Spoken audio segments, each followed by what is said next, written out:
Welcome everyone. August 14th meeting of the Bloomington Urban Enterprise Association. Thank you all for being here on this beautiful day. We will start with our roll call. Phil, start with Phil Amerson. Heather Robinson. Michael Blakeover. Jane Cooper-Smith. Dee Del Rosa. Felisa Spinelli. Mary Morgan. And guest in the room for today. Kay Fields. Martha Chamberlain. Martha. Alex Pratt. Alex. And online. Oh, can't hear you, Chris. I don't know if that's us or. Oh, no, that's probably us. All right. Okay. That So, audio's out. yeah. Okay, you can hear us though, right, Chris? Okay, Okay. good. And then Virginia, can you hear us? I Okay. don't think she has video. Video, yes, but she's saying yes. Okay, Okay, so if we can, yeah. All right, know why let we're- me see if I can go get a tech person. Kind of looks like the audio is just muted on the computer. Yeah, it could be. That's what I was thinking. That No, our audio is going. On the actual. Like speakers. Yeah. yeah. I hope this isn't. Yeah. It's just Yep. down. Hey, Yeah. there it is. All right, let's try it. Hello. Can you say something, Chris? Yeah. Hi. All right. Okay. Takes a village. All right, everybody. I'm more tech savvy than this, guys. Sorry. No, this is good. My husband All would right. be so embarrassed. All right, so, okay, we have roll call in, and looks like approval of our June minutes. Does anyone have any comments, corrections to the minutes from June? Okay, hearing none, do we have a motion to approve? So moved. All right, Jane, second. I'll second. Okay, Phil. All those in favor? Aye. Hi. All right, motion carries. All right, thank you. Director's report, D. All right. Sorry, still writing. I'm taking minutes for you. You're amazing. Hello, everyone. I don't have anything specific to this. I think the only thing in the packet that might be a little bit different is there is a letter from me about retail strategies, our small business support self-education program. That is a program that is free for anyone in the city of Bloomington to take advantage of. It's, I guess, the letter is lengthy and it explains everything. But it's really more, we're trying to make efforts in the department to make sure that we're getting foundational education to as many business owners as possible, because when you're working, it's really hard to take the time out to go take a class at Ivy Tech, even though their services are great and they're also for free. So we're trying to put things in people's hands that they can use immediately. So that is one of the tools. I'm hoping that we can get as many people on that as much as possible, because it's going to give us some really great metrics about what's happening with the businesses within the city of Bloomington, who's looking for this education, how we can get more resources to those people. And then in addition to that, we'll have another thing I'm working on is Zing Train, which is actually a program in which Zingerman's from, I always forget if it's Michigan or Minnesota. It's Michigan. I always get my M's mixed up. Yeah, I always get my M's mixed up. Yeah, so we're working on getting some of those training sessions here. Primarily, we're focusing on customer service, but they do have leadership for entrepreneurs and things like that. So kind of pounding out that framework for 25 and 26. Those are efforts out of ESD. With some of the CREED money that we have from 2024, we're trying to stretch that money as far as we can. So as far as that's pretty much what I'm doing right now. It's not necessarily BUEA specific, but it does affect the BUEZ. So if you have any questions about that or want any more information, please let me know. Fantastic. Great resource for It's businesses. free. I mean, there's Yeah, such it's high totally quality free. trainings, and Yeah. we're Yeah. really excited that we're able to just offer them. Yeah. Yeah, that's great. Appreciate that. Okay, so moving on, financial reports. So in the packet, we had March, April, and, yeah, of course. Miss Theory, a board member, Yes, she is. she will need to turn on her camera. Oh, okay. Participate. Virginia, I don't know if you heard that. You do need to have your camera on to participate in the meeting. Hey. Hi, Virginia. It's nice to see you. Nice Those to see you. fantastic glasses. Yes, those are amazing. All right, I'm gonna share my screen so we can look at these financials. So before we even start on that, I do want to ask everyone if they feel comfortable with the summary financial reports that I'm doing. Right now, Cheryl is our treasurer, but she's also the assistant director for the Office of the Controller, which is taking a considerable amount of time, and especially this time of year because of budgets. If you are comfortable with just the summary reports, obviously we'll have the full financial detailed reports within every packet, but I'm more than happy just to get together these things for you to, it's digestible, it seems a little bit easier to read and easier to navigate. So if you're comfortable with that, we can proceed that way moving forward. But Cheryl was very busy. She's very busy right now. So just let me know what you guys think about that. Do you go over the financials with Heather or We anybody do, else? so once this starts happening, I think I'll be able to get these reports a little bit quicker. Yeah. So it will probably be a situation where I'll be able to, because Heather and I always have a pre-meeting to go over Yeah. what's going on. So Yeah, so I think Heather should see the full report. yeah, And then the only other thing I would say is, if it's not a huge deal, it would be really good to have an estimated, like, year-to-date budget category, so like what we should have spent by that month. yeah. Which Okay. should be pretty easy to do from QuickBooks, but again, I don't know if you're prepping this or Cheryl, so. I am prepping all of this. Yeah. So yeah. I don't know. We I can also- talk, yeah, and I but- can also and- talk to Cheryl yeah. about some of that. Yeah, but I think it's great, personally.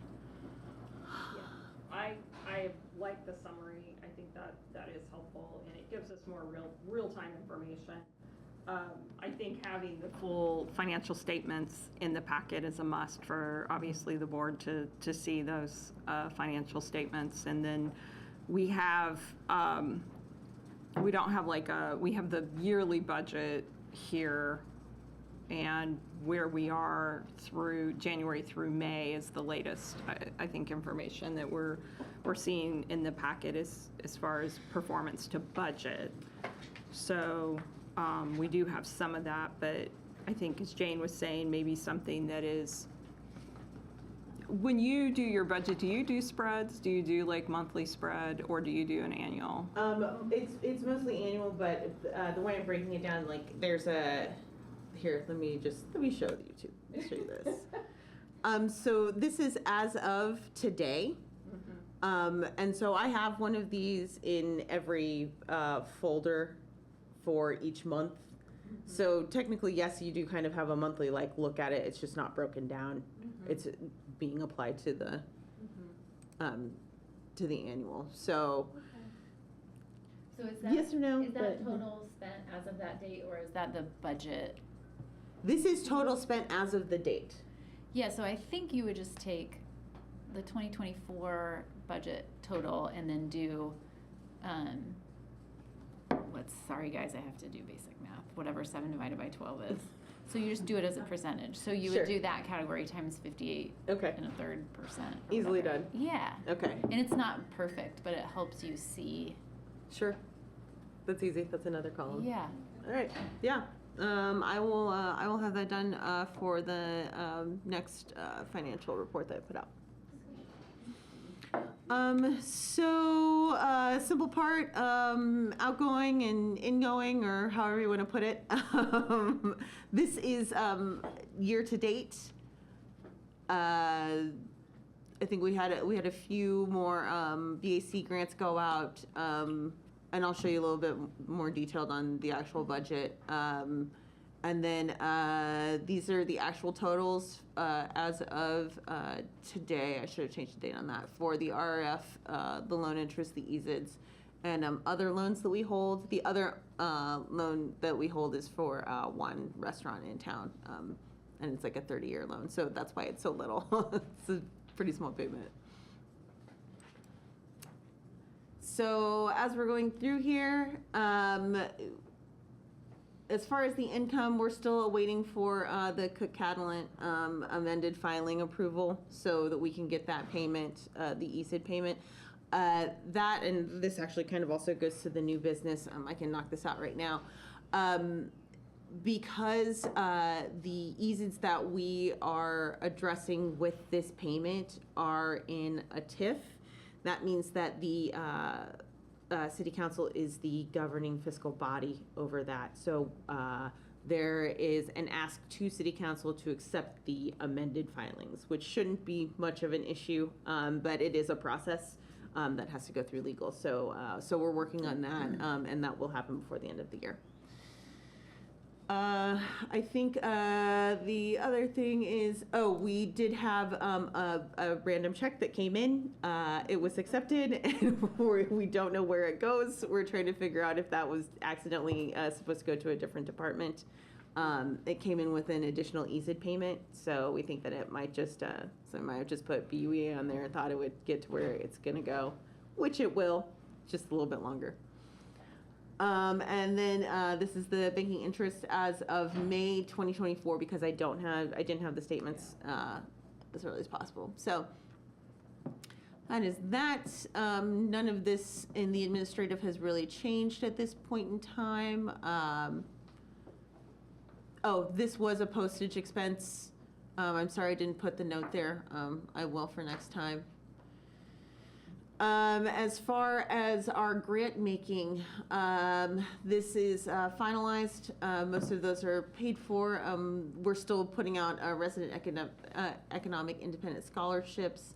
This note actually should be on this one. Hold on. Hey. There we go. That's the correction. I have 2 payments pending right now for this, basically just meaning I'm waiting for the checks to come back from the Office of the Controller. And then, but we're still working on that. We're still putting that out. I'm still getting applications in, but people are kind of get confused because they think that it's just a grant for the city of Bloomington, not specifically for the enterprise zone. So I've had a lot of people applying for it. They just don't qualify because they're not in the enterprise zone. So so trying to make that a little bit clear. Also, we're changing the platform for where we house these grants. They're going to be on Civiform, which is a little bit easier to navigate, and the explanations for things are right up there, and everyone will be going to Civiform, and it will be able to tell people whether they are eligible for these grants. So hopefully that will be happening sooner rather than later. As far as the education stuff, we just got this payment through for Cook SBDC. That finally cleared. We've paid for our mill day passes. We've put out 1 business independent enhancement scholarship. These are all, the arts program these are all pending payments that you see in yellow right now. I'm unsure of what exactly is happening. Holly's been on vacation, so. I bet a bunch of them are ready for me to process. Okay, so they are just pending, they're processing.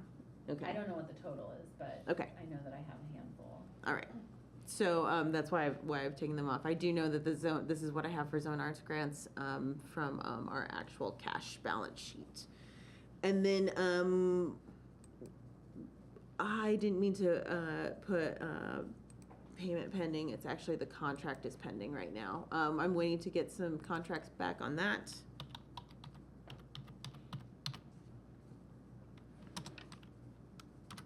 So that's why you haven't seen a change in this budget line yet, but it is $30,000. We've approved $30,000 worth of historic facade grants. And then this is also going to the Trades District project, which we will be able to check on later. Business building improvement, small business and safety and accessibility. These have not changed since I would say like March of this year, but we will see some of those changes happening shortly. I do have one pending business building improvement grant currently. And then I know that we have a couple asks coming up.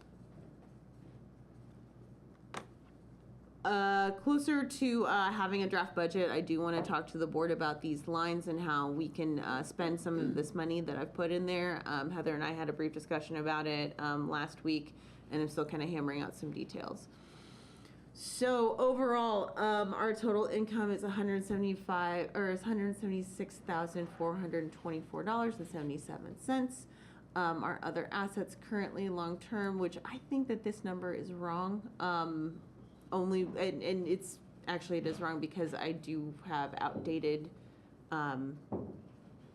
financial statements, so it can't be current to what I have as far as the other things in here. But our total expenditures are correct, so that is $183,247.93. So our net income is actually less than this. Our net income is actually the $13,510.58. So we are slightly over budget. Once that Catalent payment comes in, we will be very much under budget. Yeah, that's about where we're at right now.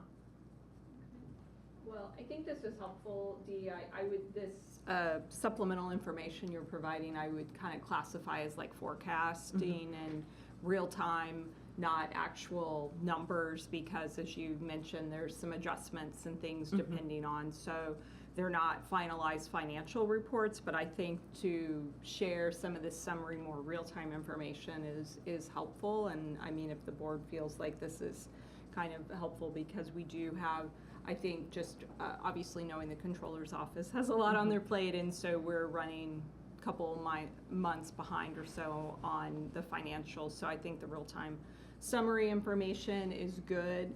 I think for the purposes of the board, though, we will be approving the financial statements that have been included in the packet, which are March, April, and May. And just as a note, at the end of May, our net assets were $3.1 million. So, I mean, I think the organization obviously is in good standing and has, you know, a robust nest egg, if you will, there for the ongoing support and so forth. With I just want to observe that I don't know that anyone has done, since there's a new administration, an audit of where the funds are held, and I know they're held in a few different accounts. They are, but yeah. it might be good to just see if it's earning as much interest as possible. I know in the previous administration, there were lower interest earning accounts at First Financial, and the idea was that it was a trade-off for service fees, but I suspect it could be earning more. And that's a good point. I think we talked about that some, Dee, I think at one point, the possibility, because there is kind of a pretty big, I don't know what this money market is, you know, is earning here.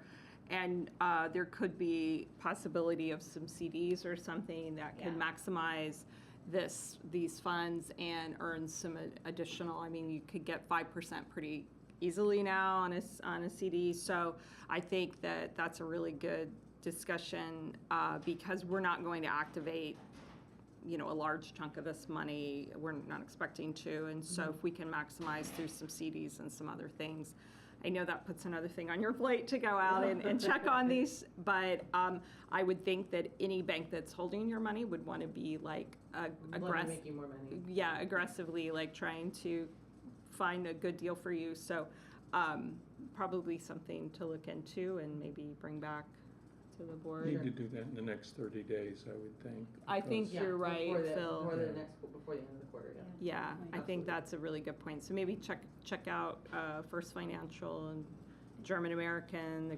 and others where some funds are being held, and maybe move some of that money market Sure. money there. Could I So make one other, it's a personal statement, but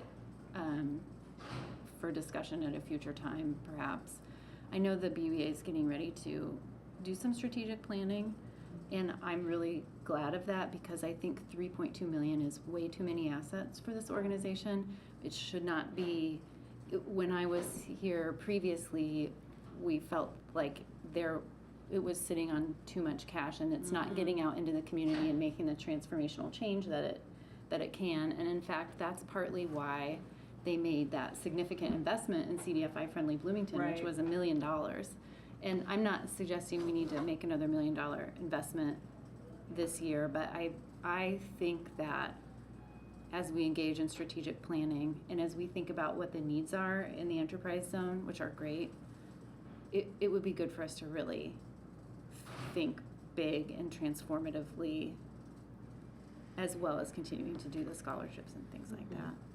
So I just want to share that. Yeah, Mhm. I totally agree, and I Mhm. was gonna ask actually, if we had a discussion about like a target amount that we wanted to keep in, so for that, to deal with the uncertainty of our future revenue. I know Mhm. that had been a Mhm. concern when we talked a good about it, point. but I don't remember landing on, like, we wanna keep 1.2 million, but we Yeah. have this additional fund that we can tap for larger investments.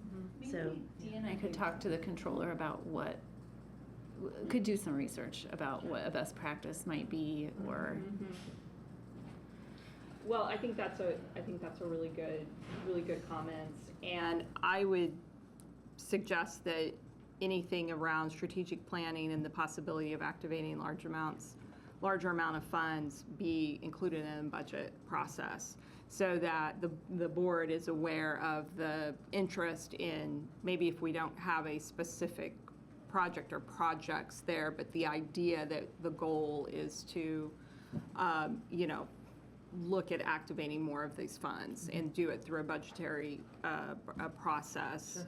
And I mean, I think that, there's always a process, right? Of how, and sometimes it's harder to activate money than you might think it is, large amounts of money especially. But I think it's a good discussion as we kind of head into the budget planning process and look at it. And if the board wants to land on something that would be, well, we think we need, $1 million or $1.2 million as a nest egg, and we should really be, spending these other funds. I will say that, some of the gains here too have probably been a little bit more interest in things being earned because of even in money market and whatnot. But it does seem that we are having a growing nest egg of assets here, and it's a good problem.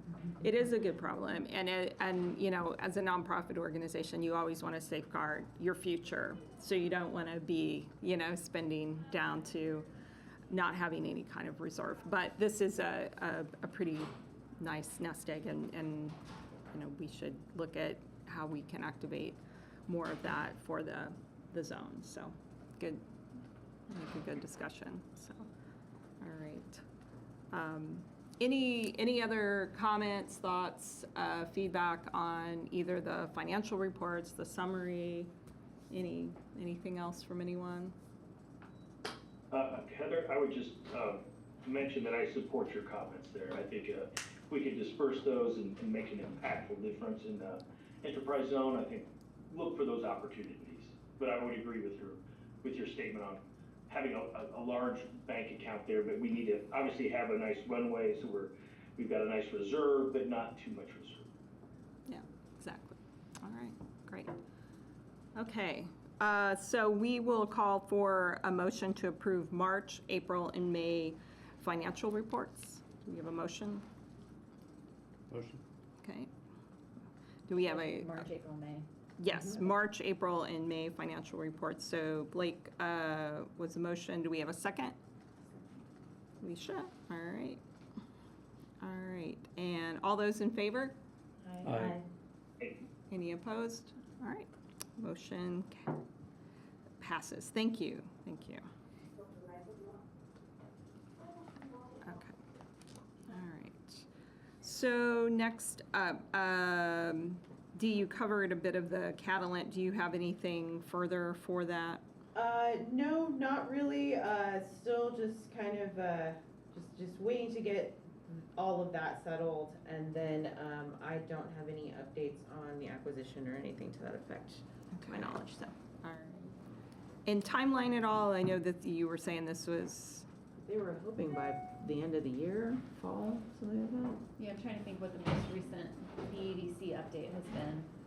And I think BEDC has been in touch with Catalent, but not folks on the Novo side, but all indicators are that they're just continuing to move through the due diligence process, and that it's on, Okay. still on the rails. All right, great.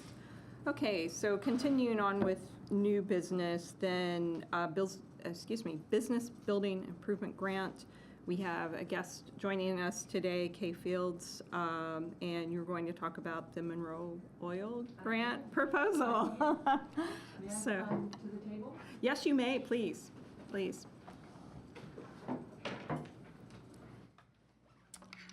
Hello, everyone. I'm Kay Fields. My husband, who is also my business partner, would be here, but our dog broke his leg on Sunday. So he's at home with his leg elevated, being a good patient. Yeah. So trying to be a good patient. So first off, everybody know this location? If you're walking down the Beeline Trail and you get to Kroger's downtown, you cross First Street, and there's this old derelict building with lots of really cool graffiti on it. Well, some cool graffiti, some not so cool graffiti. That is the Monroe Oil Building, and I'm here to talk to you about that building. Let's see, do you have a picture for us? Yeah, I'm gonna have to open up the packet. Give me just a second.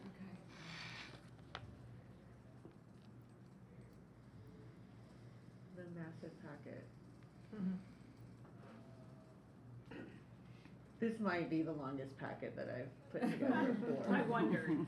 for the I BBA. thought- I felt bad for you. Yeah, I thought that was a lot. It, we're doing what we can.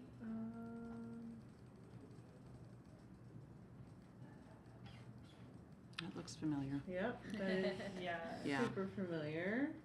you know, kill them with data. Let's see. Do you want to keep going through, Kate? Sure, or do you sure. wanna do it? Yeah. Okay. And I'm gonna find. Try 58 up 50. here. Oh, I'm based so on close. Yeah, I think that starts like the old historic pictures on page maybe 58 of the packet. There's the Here we historic go. picture. Here we go, yeah. And then the location. So. The next slide really gives you there it is. Yeah, there it Okay. is, in all its glory. So, Rudy and I believe that Monroe Oil is a piece of Bloomington's history and needs to be retained, restored, and utilized. It has been a part of Bloomington's landscape for over 100 years. We see this building and its location as the gateway connecting downtown Bloomington and the Switchyard Park, while anchoring the McDowell neighborhood and the New Hopewell neighborhood. Let me give you a quick history of the building and our involvement with it. The building was built in 1921 by Standard Oil of Indiana. It went online as a petroleum distribution center in 1922. It functioned in that role through several owners until its ultimate closure in 2005. We purchased the site at Monroe County tax sale in 2011, so it had back taxes that needed to be paid off. It was then placed in an LLC. It is Brownfields 4 LLC. Environmental cleanup was completed by Fields Environmental. If you catch that name there, that's why we jumped in here. And we received a no further action letter from IDEM, the Brownfields section, in 2015. The building has been evaluated by structural engineers and it is sound. We did do tuck pointing several years ago, and particularly the city was concerned about the chimney there right along the Beeline Trail that you can see on that photo, and it actually has been reinforced with steel. But if you look straight down it, it does have a slight tilt, but it is stable, they tell me. In 2022, the original roof was removed, and on this, you can see it's in poor repair in that picture. And we replaced the structural steel and a new roof system, and we actually built it so that the roof could hold a rooftop deck in the future. This month, I am so happy to report that we did receive our site plan approval from planning and CBU. The work, thank you. It was a big job to get that done, but we did it. So, the work on First Street supporting the Hopewell project continues, and in conjunction with this work has been done at this site. We removed the cement block wall, which was the battery. Those of you that are Bloomington natives may have remembered when there were elevated outdoor tanks, and there was a concrete block wall that needed to be removed because our driveway was moved from that location, which is right next to the Beeline, further east, so it's not encroaching on the Beeline. So after 13 years of owning this site, what keeps Rudy and I going on this project? It is our vision of what it's going to be.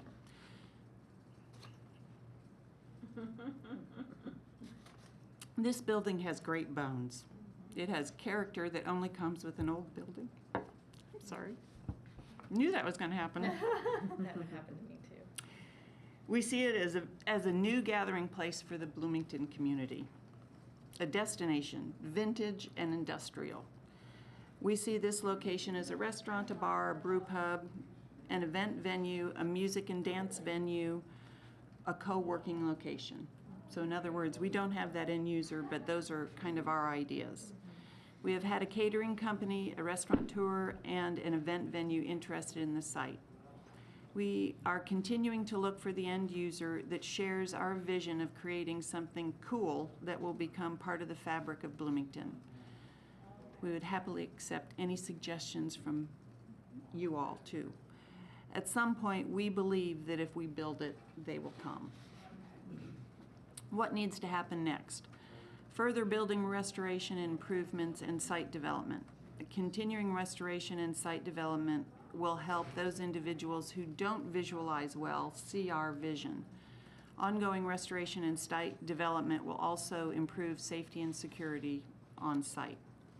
We've had problems with vandalism and trespassing. We now have construction fence on the site, which has helped some with that issue. Next steps for building improvement, which will help with safety and security as well, are replacing windows and doors and getting electricity back in the building. Windows will be replaced with historic replacement windows that are similar to the appearance of the current windows, but will have low E glass and be energy efficient. These windows are built by St. Cloud Windows in Minnesota, and it will be installed by City Glass. Garage doors will be replaced with glass garage doors by Overhead Garage Door Company. Both items will greatly improve the appearance of the building, but also improve security. This work totals $195,000. We are currently working with Duke Energy to get electricity back on in the building. This would allow for outside lighting and video surveillance, again promoting safety and security. Concurrently, we are working on site development. The parking lot will be on the east side of the building, so that's to the left in that photo, lining up with our new driveway that was moved during the First Street redevelopment. We also we'll have new water and sewer connections for the building. Development will include a major retaining wall, and I brought our drawings if anybody wants to look at those, along the east side of the property for parking lot, retention pond, curbs, gutters, and paving. We are requesting the max grant award allotted for this project for $5,000. The monies will go towards windows and doors for purchase and installation. So in a previous life, I was a nurse. I was not a business major. But here is my attempt at just a little bit of a business plan that will kind of give you an idea where we are with monies coming up. And Kay, you kind of went fast over the fields environmental part, but that's a critical part of the story in that you guys could take this project on because Rudy's business was an Yes. environmental Consultant, yes, consultant that's firm. right. Have this to share online or You, not? you do not. No. Oh, okay, all right, so And maybe. I Yes, I can apologize. update the packet. That, Yeah. that was supposed to be done on Sunday, right after the leg broke. Right. And didn't get done until last night, so. Yes, so my husband, Rudy Fields, owned Fields Environmental, and his specialty, he's now retired, but his specialty when he worked as a consultant was brownfields. And so I was thinking driving in, he owned the name Brownfield LLC. He's named all his properties, and at one time he was up to number 7. So he has taken 7 different properties and restored them and gotten back online to bring tax money in and be used. And then this isn't your first crack at restoration. You guys have done No. another. No. Well, in Rudy's brownfield scenario, his very first it was brownfields, no number, was the old mill building down on South Walnut that housed Thixton Glass for years. And there was actually state legislation changed because of that project and the work that he did. That was his first. I think the one Jane's talking about is the Sanders store, which is on Fairfax Road, which, again, the reason we got it was because it had gas pumps and tanks and nobody wanted to touch it. We did it, and it is restored and functioning as an Airbnb. The old building thing is kind of a family thing. Our oldest daughter owns the Hensonburg School, which is was Vernal Pike, now Fountain Drive, and she runs her business out of that building, Vet Environmental. Our younger daughter owns Whippoorwill Hill, which is an event venue that has circa 1822 buildings there. So it's kind of a family thing. Yeah. This project is really, as far as developing and finishing, is probably our biggest. Rudy had a building in Connorsville that was a plating factory that was stayed industrial. But yes, it's kind of in our blood. I wanted to put one other thing out there. Obviously, I've talked to Kay and have visited the property, which is Pretty awesome. cool. Yeah. The other thing that I think is really important to note about your work that you guys have done together is you're providing a vision of what you want this location to do for Bloomington, but you've also been playing defense against student housing development. And so really, we're pretty lucky that Yes. you guys are in Yeah. control of Now the you're site. gonna make me well again. Yeah, no, I mean, it's true. Yes, We need it's student true. housing development, obviously, that's really an important part of our fabric in Bloomington, but this is a really precious There location. have been so- many times since we've owned this property that we have been offered money for the property. And every time it has been, and we'll tear down the building. And truly, and I would be happy to take any of you in this building, it is an awesome building. It has lots and lots of potential. And so we've stood our ground and said, no, this needs to stay. It's 100 years old. It needs to stay. So Thank you. That's where we are with that for sure. I mean, just as last year, there was an option on the rest of that block from First Street to Dodds, right, to where Hopscotch is. And every other owner signed up for that option, but we did not. So, because we love the building. So on the business plan, I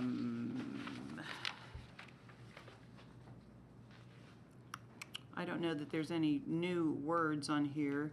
We would be interested in a long-term lease. We would consider selling the property only if the building remains. We are marketing it currently.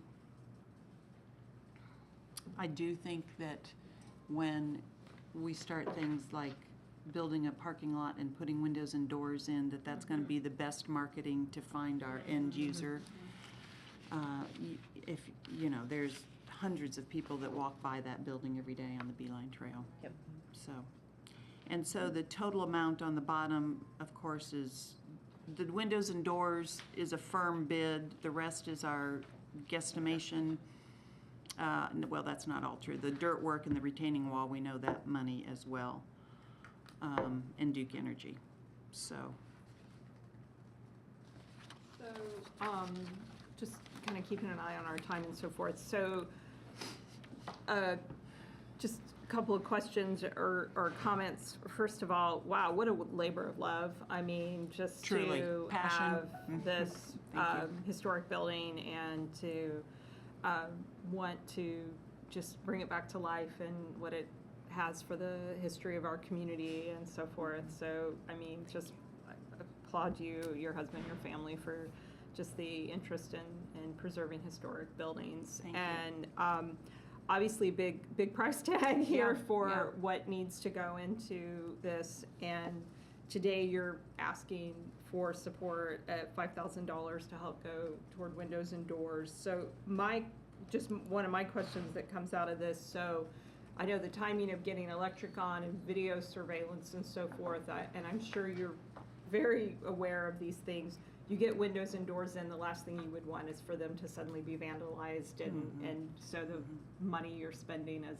obviously then an insurance claim and so forth. Right. So are you sort of like planning? Yes, ma'am. Duke Energy. So again, those of you that have been in Bloomington a while, the building behind this building where First Financial is now and the eye doctor used to be Sierra Imaging. Yes, yes. And so their electricity runs off the poles at the back of our building, which is three-phase electricity. Because we've set this up to potentially have a rooftop deck someday, we have to take the poles down and redo the feed to that building while we redo the feed for our building. So I'm in communication with Duke Energy.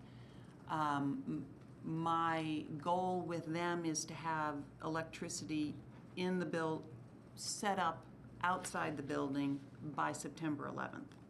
Windows and doors, I have not ordered them. I have the bids. I have not ordered them. They're both on 6 weeks. Okay. So I am hoping that, you know, if this plays out the way I would like it to, we'll get electricity on site, then in the building, then have that proper sequence of electricity, windows, doors, yeah. And so Yeah. forth. Yes. Okay.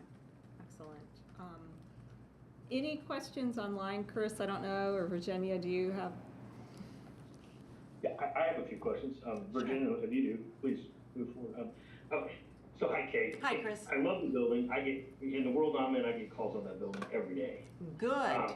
Keep us in So mind. just a couple of questions that I have is, historically, can the building be torn down? I used to sit on historic preservation, but knowing the history of the building, I mean, is that something that is even possible?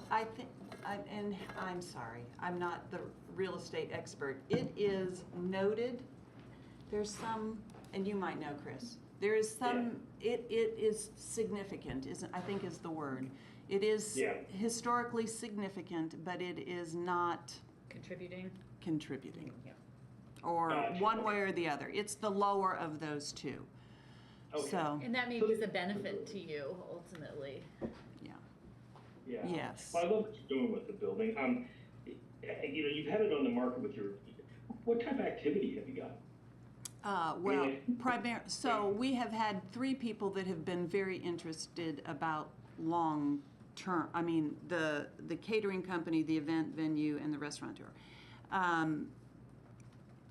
Then it comes to us and having the money to get it to the white box. You know, so that, because our financial advisor told us we are not allowed to go into our 401k to make this project, because I don't want to be eating Alpo when I'm old. So we are, you know, for example, last year Rudy sold a building in Connorsville that was a brownfield project, and we've taken that money and put it into this one. The Thixton Glass, there's one you need to sell for us. The Thixton Glass building is for sale, and when we get our money out of that, we will put it into this project. So we're kind of doing the shell game best we can to keep this project going forward. Well, I appreciate that. I mean, I think it means a lot for you guys to take care of a building that's been there for a long time. So I know there's challenging. I saw it on LoopNet? Planning Commission Oh, yeah, okay. when you guys brought it through for the Right, event center. right, Were there- yes. and again, just one quick question, but I do support your ask, but the limitations on parking is one of the things. So is there some limitations with the number of parking spaces you can have on this site, which might limit the use? We actually have 38 parking spaces, which is huge, I believe, for downtown Bloomington to get that much. And that was approved by the city.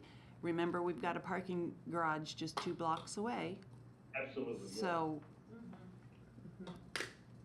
Well, good. I just had some general questions. Yeah. So, but Thank no, you. I do appreciate what you're doing, and I Thank think that you. would add value to your building.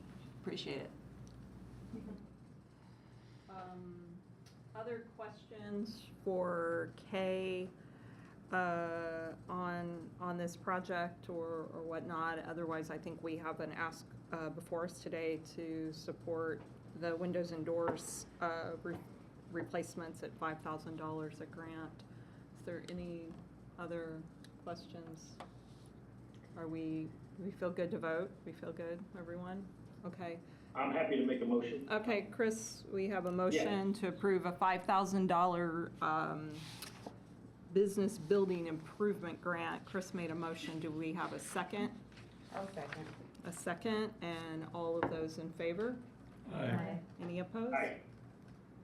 All right, we're Thank good. you. Wow. You're welcome. Appreciate it. Thank you for the work on this. I can't wait to see what this building becomes. Me either. Do we know if they're eligible for other funding, like the historic preservation or?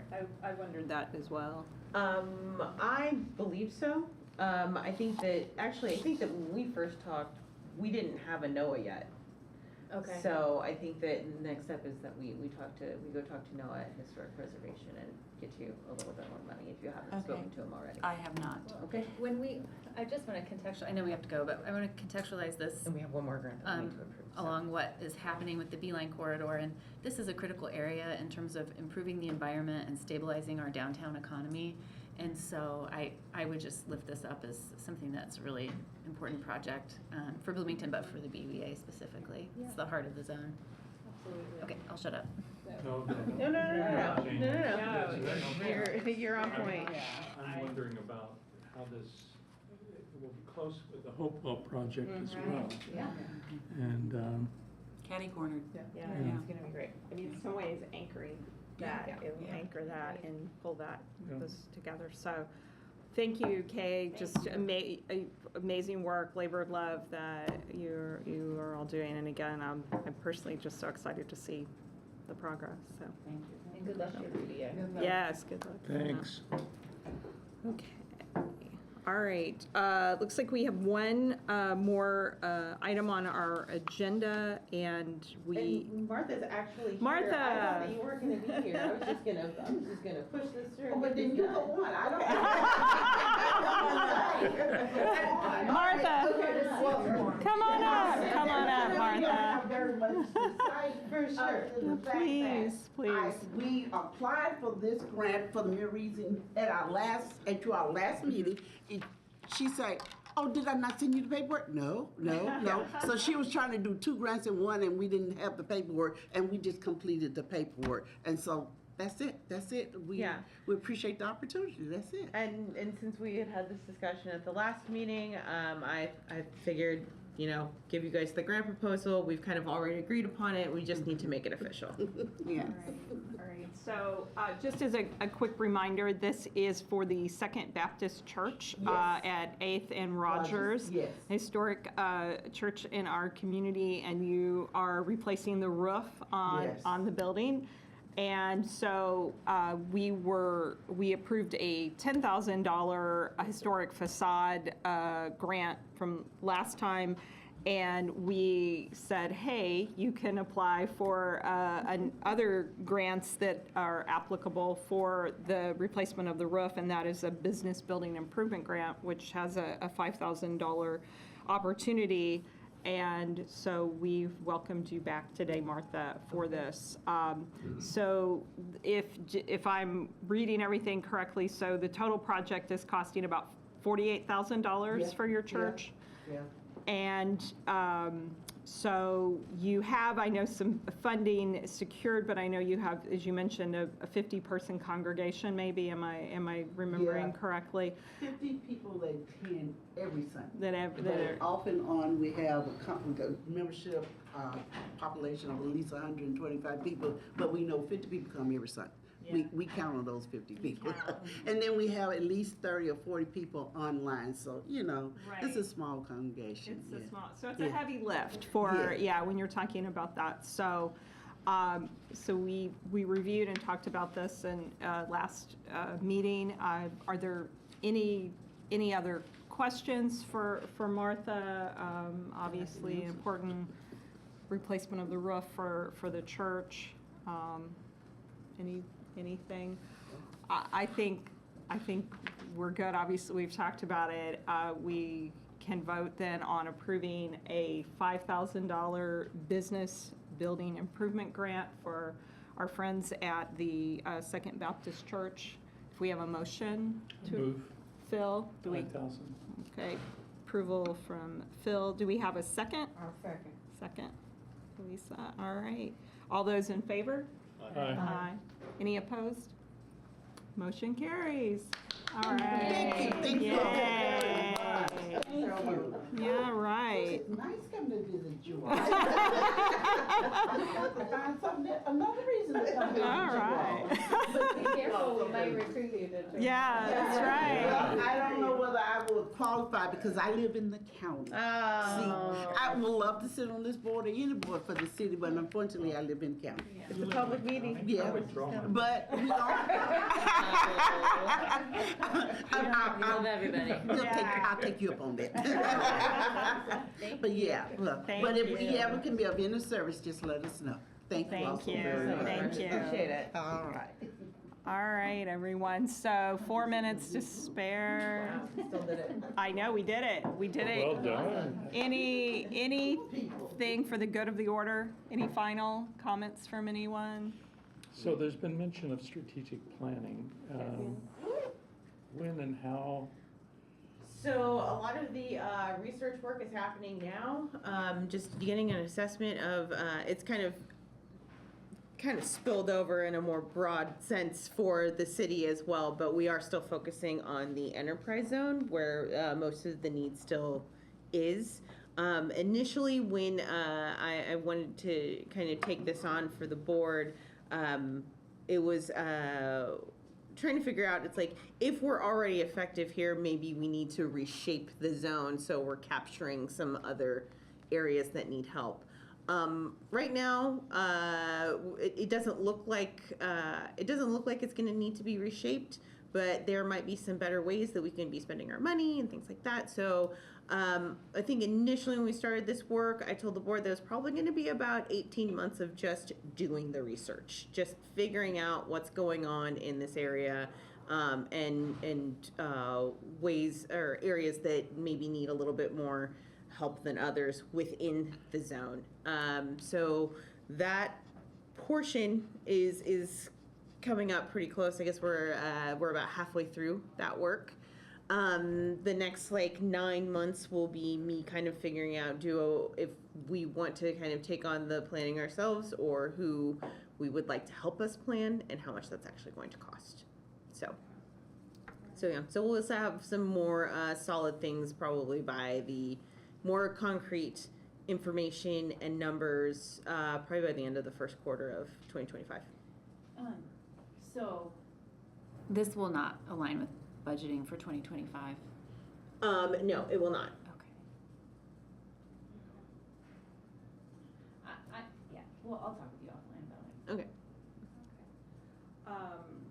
So more to come Yes. on that, but we will have budgeting process coming up on the next 2 or 3 months.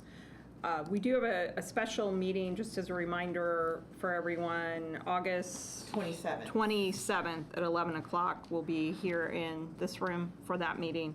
So appreciate everyone coming in for an extra meeting. I know we'll have a special presentation on...